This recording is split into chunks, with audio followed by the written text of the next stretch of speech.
Жеке кәсіпкерлер мектеп ашады ғой жанагы. Мектеп ашқан кезде қарап отырсаң, ата-аналар мұғалім үшін баланы береді. Мына мұғалім ұстаз жақсы дейді. Өз балам сол мұғалім үшін жүр мектепте.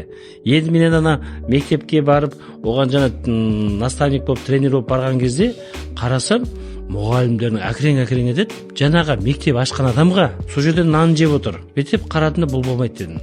Жанағы мектепті салған адамға ол қаншама кредитқа кірді, қаншама қарызға кірді.